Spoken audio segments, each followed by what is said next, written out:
There are usually multiple types, and you can find them clean through a lot of different rocks and stuff all over the place. But they also prefer the warmer climate as well.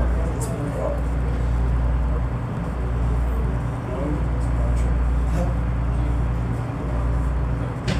What was the sea cucumber with the crown? What was his name? Pardon me? Is that a question? It was a SpongeBob question. They had a sea cucumber with a crown on his head. Do you remember his name?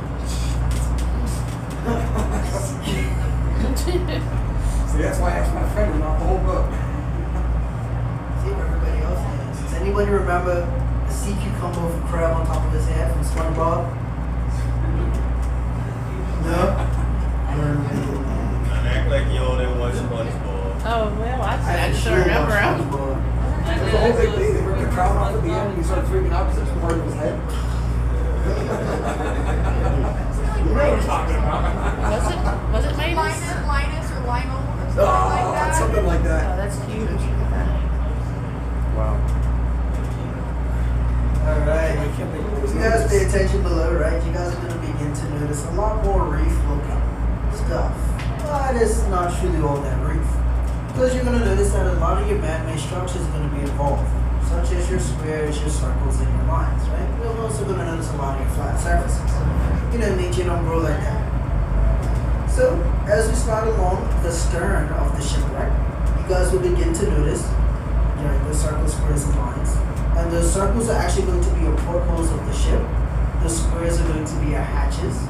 And those lines are going to be the sides of the sea vessel. Now, the name of the ship we are currently sliding along is known as the HMS Vixen. I repeat, her name is the HMS Vixen, standing for Her Majesty's ship. Now, she was built in 1864, meant for speed and power, and on top of that, she was constructed with a massive ramming-style bow. So she was given twin motors as well, and on top of that, she was constructed out of cast iron. So as you would imagine, she would use that massive ramming style bow I spoke of in order to poke a hole beneath the waterline of enemy vessels, just to sink them. However, she didn't really manage to live up to the name, as at the time she only ran at about 7 knots. Now to put that in perspective, enemy vessels were actually pushing around 11 to 13 knots. So she was doing a lot more chasing than she was sinking. The British needed to fix this issue, and they needed to fix it fast, but they had another pressing matter to deal with first. Now, as I stated, the ship was constructed out of cast iron. Does anyone know how to put cast iron in salt water? It rusts, that's right. So the ship was rusting, and she started rusting fast. There's a whole company. Now, in order to deal with the rusting issue, the British decided to place teak wood around the rusting portions of the ship. If you guys have ever bought teak wood furniture, you know just how nice the substance is, right? You can buy it on day one and it looks the exact same for 4 million years later, which is that nice. The issue of teak wood is that it is also very heavy and very dense. And because of that, it ended up weighing the ship down even more, going from that amazing 7 knots down to a staggering 4.5. Now, the British didn't want to give up on the ship just yet. So as a last-ditch effort, they decided to place sailing masts right on top of the Vixen, to turn her into a sailing rotary hybrid. So she would catch the wind in her sails and use those twin motors I spoke of in order to propel her through the water at lightning speed. Pretty good idea, but it didn't really work, because those big old sailing masts just weighed the ship down even more, going from 4.5 knots down to 4 knots. That is where the ship stayed, completely here, right? Pretty genius.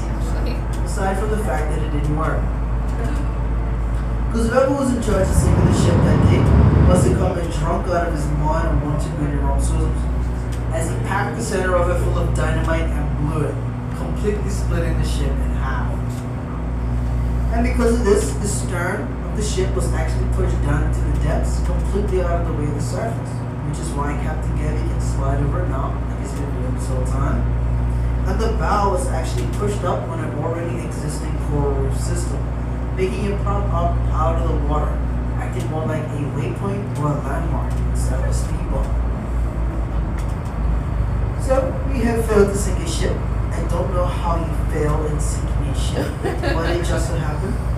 And because there's not much you can do with two big old halves of one big old ship, we just decided to leave the Vixen right here. But we came back a few years later to find something pretty interesting. Now, if you guys remember my little trivia question from earlier, you would recall that I said it takes a marine coral about 200 years to simply reach the size of a soccer ball. But around the shipwreck, we found that coral growth had increased 3 to 5 times its normal rate. Does anyone know why the coral grew so quickly around the shipwreck? Extra minerals from the Teakwood. If I mean? Teakwood. No, not the teakwood. iron. No, but the What's cast that one? iron. Yeah, it's the cast iron. So essentially the substance seeps off into the water, and the coral actually utilize it in order to build their exoskeletons and foundation. So that's why they're so plentiful around the shipwreck. Once we Bermudians found out about this, we actually started tossing all of our iron objects into the water, just to help promote their good old coral growth.